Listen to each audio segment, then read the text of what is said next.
Hey everyone, so this is a quick video on how to cope with a miscarriage or a loss in general. For me, I kind of define a miscarriage as any point in your pregnancy where you lose your child. Even if you have to have your baby stillborn, to me that's kind of miscarrying your child.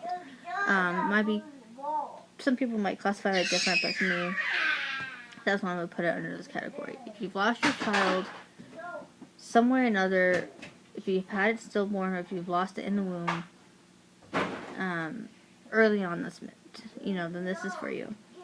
So this is September 24th, I believe, 2015. I lost my baby in April of this year. And so this is like the 6th or 7th month that since that happened. Mine was a partial mole. It was a baby, and then the baby had 69 chromosomes, and then the placenta wasn't even developed. It wasn't even a placenta. So it was really devastating for me to go through that because I really wanted that baby, and ever since then it's like babies everywhere. And I don't know and this is not just for ladies, this is for men too, because men suffer as well through miscarriage. I don't know if you guys notice that, but when you go through something like this, all of a sudden there is just babies and baby stuff everywhere, and you're like, oh my god, go away, I don't want to see you, just get out of here, kind of thing, and I will be honest with you, the pain does go away somewhat, but you will always remember, and you will always be affected by it, and there's always going to be that part of you that hurts for your child, no matter what the cause. No matter if it was like 5 or 6 weeks and it wasn't really that developed and you lost it. No matter if it was a month and you lost it. Whatever it is, you're still going to be upset because you wanted that child. And I understand that. It's hard.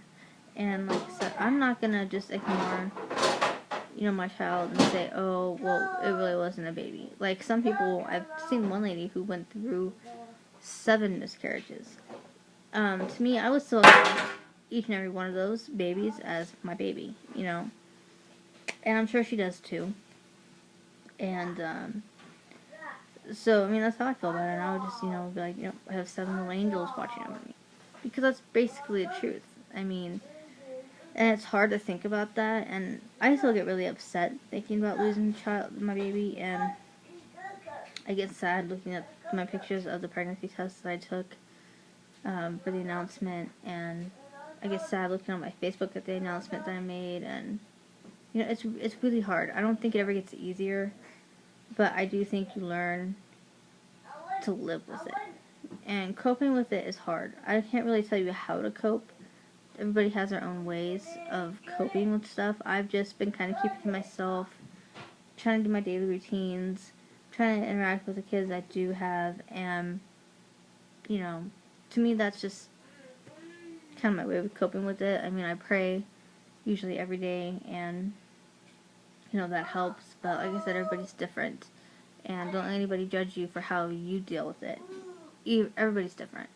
And I kind of wish I had made this video sooner, but I think it has taken me a while to be able to be okay with it, to be one with myself, to realize, this wasn't my fault, and it's not your guys' fault either. Things happen, and we can't control them. Unless you've done like drugs or you got in a car accident, then it might not be your fault. But like mine wasn't my fault. It was just something that comes at conception that happened that went wrong. And, no matter what, you're still going to want to blame yourself. You're still going to feel like you did something wrong, even though you didn't. And to me, that's the hardest thing. And the other hardest thing is having doctors, like in my case, they didn't want me to get pregnant for unwanted.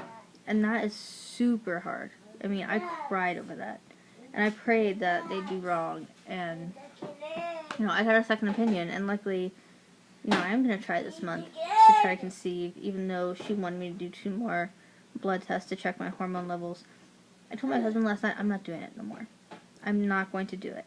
Because, you know, I've been through almost 7 months of this crap, and to me, this is really important for me. I need to try to conceive a baby again. I need to try to feel that closeness with him, that bond with him. I need to be normal.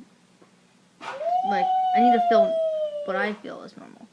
And so, you know, that's how I kind of feel on it. And I know this isn't really that informative like I was hoping it would be, but I hope you guys do take some good advice from it. And I wish I could go longer, but like I said, my iPad is dying and I really don't feel good. That's why I look like total crap right now. So if you have any questions on this, anything at all, I will totally answer your question because I have been there myself. And I know how painful it is. And it is an indescribable pain I wouldn't wish on anybody. So, again, just let me know, and I will be uploading this video and one other one. And I will try to keep up with my videos. I've just been so busy lately, so just stick with me and bear with me. Alright, talk to you later, guys.